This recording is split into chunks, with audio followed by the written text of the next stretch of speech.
Harusi ilisimama ghafla.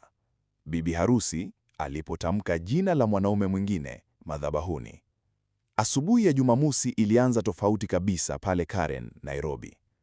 Magari ya kifahari yalikuwa yamejaa nje ya kanisa kubwa la AGC. Watu walikuwa wamevalia vizuri kana kwamba walikuwa wanaenda kwenye mkutano wa viongozi wakubwa nchini. Wafanyabiashara maarufu, viongozi wa sako, wamakala wa bima, wasimamizi wa benki, pamoja na viongozi wa kanisa walikuwa wameketi wakisubiri harusi iliyokuwa imezungumziwa kwa miezi 6. Ilikuwa harusi ya Daniel Mwangi na Grace Atieno. Daniel alikuwa mtu anayeheshimika sana.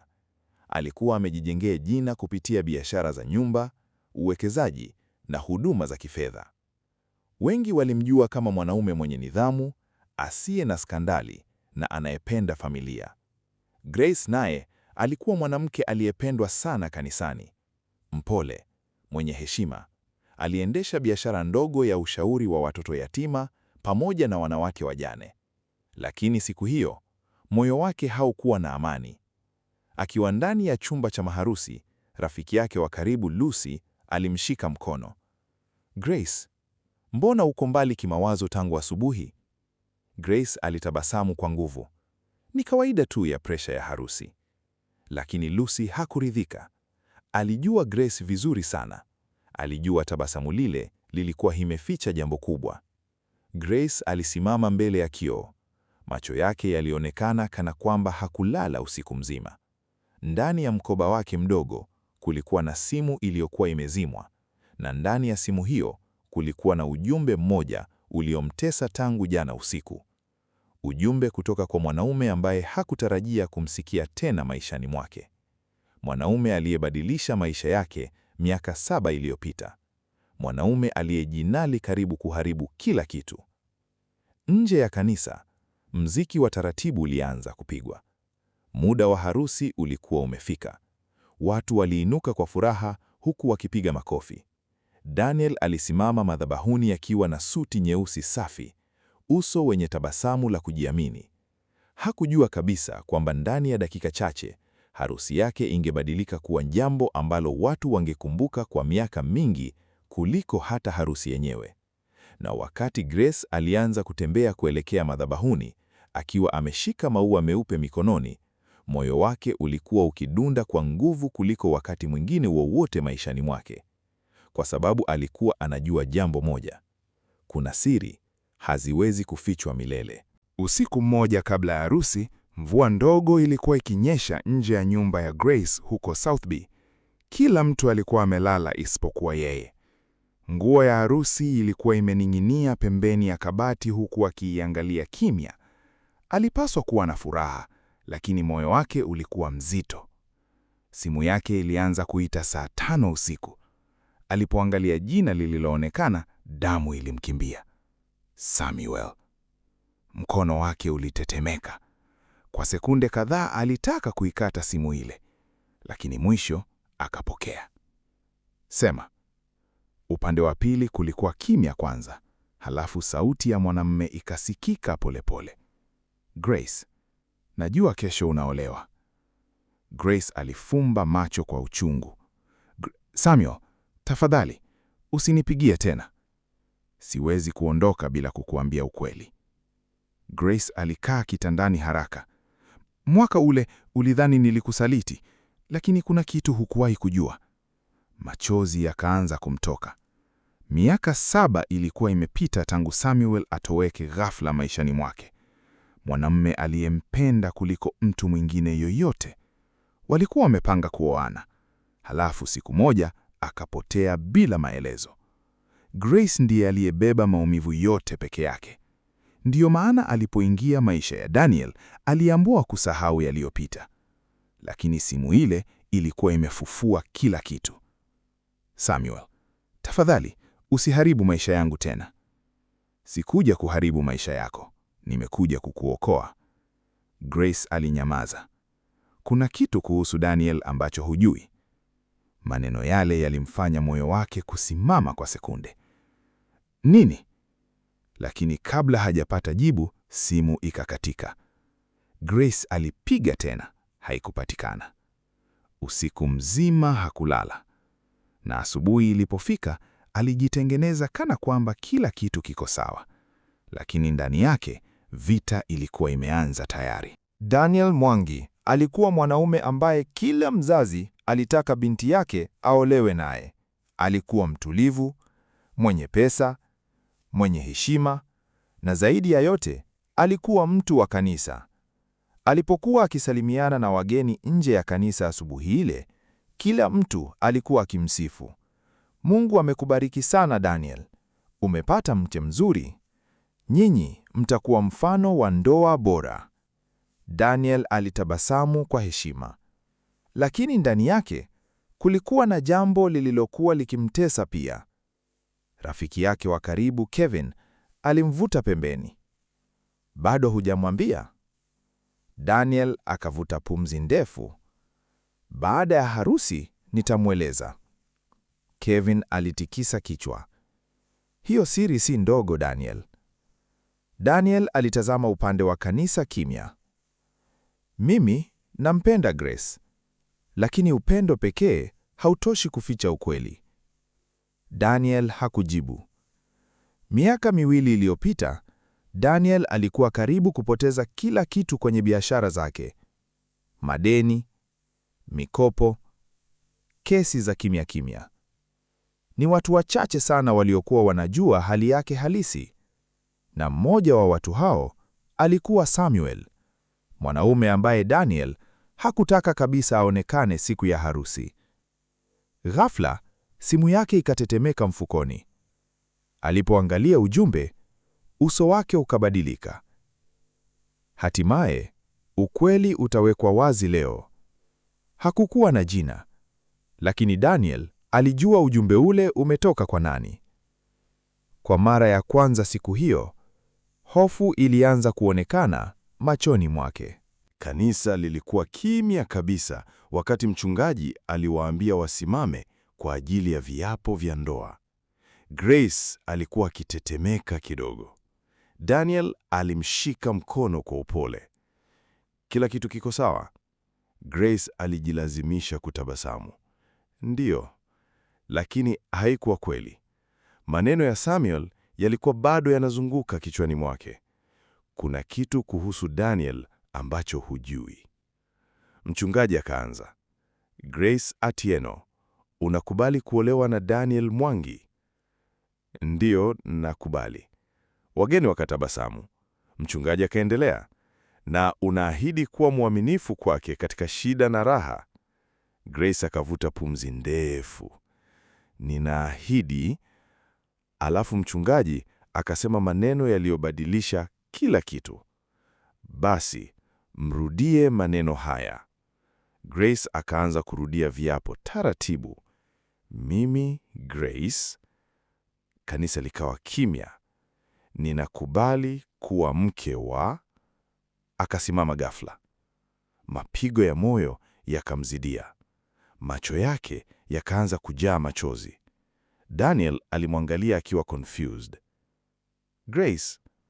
Alafu ikatokea. Samuel. Kanisa lote likaganda. Hakuna aliyesogea. Hakuna aliyepumua. Daniel akamwangalia kana kwamba hakuamini alichosikia. Umesema nani? Grace akafunika mdomo wake haraka. Uso wake ukapoteza rangi kabisa. Ndani ya sekunde chache, minongono ilianza kila kona ya kanisa. Mungu wangu, ni nani huyo Samuel? Bibi harusi ana mwanamume mwingine? Mama yake Daniel alianza kulia. Mchungaji alisimama bila kujua afanye nini. Na Daniel, uso wake ulikuwa umejaa maumivu ambayo hakuwahi kuyaficha mbele za watu. Dakika chache baada ya jina lile kutamkwa, harusi iligeuka vurugu ya kimya. Hakuna aliyekuwa anaelewa kilichokuwa kinaendelea. Grace alikuwa analia. Daniel alikuwa amesimama mbali kidogo akimwangalia bila kusema neno. Mama yake Grace akaenda haraka mbele. Grace, umefanya nini? Lakini Grace mwenyewe alikuwa kama mtu aliyepoteza nguvu zote. Mimi alishindwa hata kumaliza sentensi. Ghafla, mlango wa kanisa ukafunguliwa polepole. Watu wote wakageuka. Mwanamume mmoja mrefu aliyekuwa amevaa koti jeusi aliingia taratibu. Grace alipomwona uso wake, macho yake yakapanuka kwa mshtuko. Ilikuwa Samuel, miaka 7 baadaye. Kanisa likaanza kunong'ona tena. Daniel akakaza taya. Wewe una ujasiri wa kuja hapa? Samuel hakumjibu kwanza. Alimtazama Grace kwa huzuni kubwa. Halafu macho yake yakahamia kwa mchungaji. Samahani kwa kuvuruga harusi. Akasimama kimya kwa sekunde. Lakini kuna ukweli ambao hawa watu wote wanapaswa kujua leo. Mama mmoja mzee aliyekuwa ameketi nyuma kabisa ya kanisa alianza kulia ghafla. Na alipoinuka, watu wengi walishangaa. Kwa sababu alikuwa mama yake Daniel. Na maneno aliyosema yalibadilisha kila kitu. Daniel, umemficha Grace ukweli wa miaka yote hii.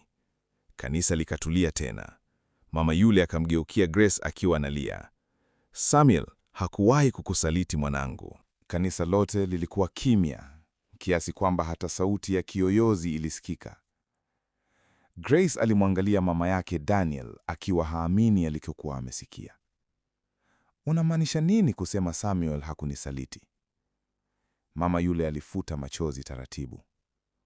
Mwanangu, ukweli huu umetutesa kwa miaka mingi.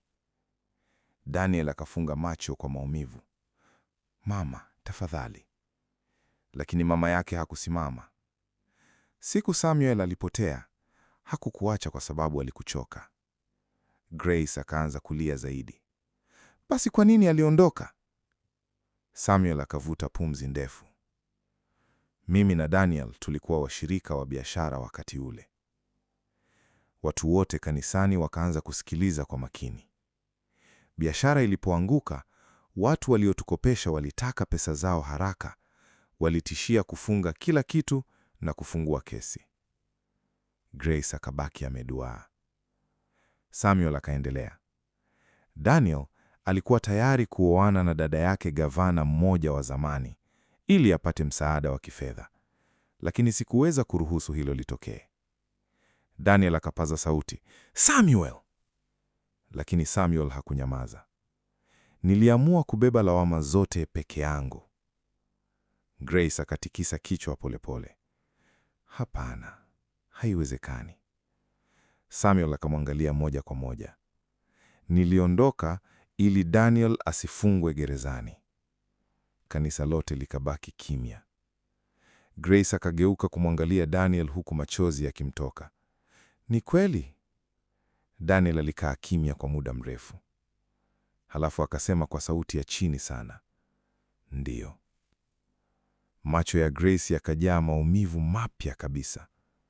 Kwa miaka yote hiyo, alikuwa akimchukia mtu ambaye alikuwa amejaribu kuokoa maisha ya wengine.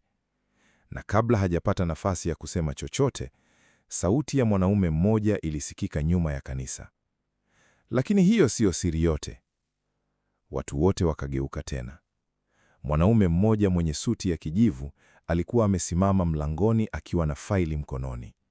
Na uso wa Daniel ukabadilika ghafla kwa hofu. Mwanaume yule aliingia taratibu huku watu wakimtazama kwa mshangao. Alikuwa mzee kiasi, mwenye miwani na uso mkali. Mimi naitwa Advocate Karanja. Watu kadhaa wakaanza kunong'ona. Alikuwa wakili maarufu sana Nairobi. Danieli akapiga hatua mbele haraka. Hii si sehemu ya kufanya mambo haya. Lakini wakili hakutikisika. Ukweli hauna mahali maalum pa kusemwa. Grace akaanza kuhisi miguu yake ikikosa nguvu. Kuna nini tena? Advocate Karanja akafungua lile faili pole pole. Mwaka mmoja uliopita, Danieli alikuja ofisini kwangu kuandika mkataba wa siri. Danieli akafumba macho. Kevin, rafiki yake, akainamisha kichwa kana kwamba tayari alijua kila kitu. Mkataba gani? Grace akauliza kwa sauti ya maumivu. Wakili akamtazama kwa huruma. Mkataba wa kuhamisha sehemu ya mali zako zote baada ya ndoa. Kanisa likaanza kunong'ona tena. Grace akabaki ameduaa. Mali zangu? Ndiyo, kiwanja cha Kisumu kilichoachwa na marehemu baba yako, hisa zako za sako pamoja na biashara yako. Grace akamgeukia Danieli haraka. Danieli, hii ni kweli? Danieli hakujibu mara moja. Uso wake ulikuwa umejaa aibu. Mimi nilikuwa na madeni mengi, Grace. Kwa hiyo ulitaka kunioa ili uokoke? Sio hivyo. Basi ni nini? Danieli akapaza sauti kwa maumivu. Nilikupenda kweli. Macho yakaanza kumtoka. Ndiyo, nilikuwa na shida za pesa. Ndiyo, nilifanya maamuzi mabaya. Lakini sikuwahi kupanga kukuumiza. Kanisa lote lilikuwa limegawanyika. Wengine walimhurumia Danieli. Wengine waliona alikuwa tapeli. Lakini Grace, moyo wake ulikuwa umevunjika vipande viwili. Kwa sababu mwanaume aliyemwamini zaidi alikuwa ameficha maisha yake yote ya kweli. Samueli akasogea karibu kidogo. Grace, ndiyo maana nilikupigia jana. Grace hakumjibu. Alikuwa bado anajaribu kuelewa jinsi siku yake ya harusi ilivyogeuka kuwa siku ya maumivu kubwa kuliko zote maishani mwake. Mvua ilianza kunyesha nje ya kanisa. Wageni wengine walikuwa tayari wameanza kutoka taratibu, huku wakipiga simu kuwaambia wengine kilichokuwa kinaendelea. Lakini ndani ya kanisa hali ilikuwa nzito sana. Grace alikaa kwenye kiti cha mbele akiwa analia kimya kimya. Mama yake alimshika mgongo. Mwanangu, pole. Lakini Grace alionekana kama hasikii mtu yoyote. Daniel akasogea mbele yake polepole. Grace, naomba unisikilize. Hakumtazama. Kwa miaka 2 yote ulikuwa ukinidanganya. Sikutaka kukupoteza, lakini tayari umenipoteza. Maneno yale yalimchoma moyoni Daniel moja kwa moja. Samuel alikuwa amesimama mbali kidogo akiwa kimya. Hakukuwa na ushindi wowote usoni mwake. Ni huzuni tu. Baada ya muda, mchungaji akasimama. Mambo yaliyotokea leo ni mazito, lakini kabla hatujahukumu yoyote, tukumbuke sisi ni wanadamu. Kanisa likatulia kidogo. Mchungaji akaendelea. Kosa moja haliwezi kufuta mema yote aliyowahi kufanya mtu. Daniel akaanza kulia kwa mara ya kwanza mbele za watu. Mimi niliharibu maisha yangu mwenyewe, lakini nampenda Grace. Grace akainua macho yake pole pole. Na Samuel? Daniel akamwangalia Samuel kwa uchungu mkubwa. Kama asingebeba lawama zote miaka ile, leo ningekuwa gerezani. Watu wote wakabaki kimya tena. Samuel akasema kwa sauti ya chini, sikufanya kwa ajili yako Daniel. Basi kwa nani? Samuel akamtazama Grace. Kwa ajili yake. Machozi yakaanza kumtoka Grace upya. Kwa mara ya kwanza baada ya miaka mingi, alianza kuona ukweli ambao hakuwahi kuambiwa. Lakini bado kulikuwa na swali moja lililokuwa linamuumiza moyo. Kama ulinipenda hivyo Samuel, kwa nini hukurudi? Samuel hakujibu haraka, na majibu yake yalikuwa karibu kubadilisha kila kitu tena. Samueli alikaa kimya kwa sekunde kadhaa. Mvua iliendelea kunyesha nje. Kanisa lote lilikuwa likimsikiliza. Kuna kitu sikuwahi kuwaambia. Grace akafuta machozi yake taratibu. Ni kitu gani? Samueli akavuta pumzi ndefu. Mwaka ule nilipoondoka Nairobi, nilipata ajali. Watu kadhaa wakashangaa. Nilipelekwa hospitali Mombasa nikiwa katika hali mbaya sana. Grace akashika mdomo wake kwa mshtuko. Nilikaa miezi mingi nikitibiwa. Niliporudi kutafuta Grace, tayari alikuwa ameanza maisha mapya. Grace akaanza kulia tena. Kwa nini hukuniambia?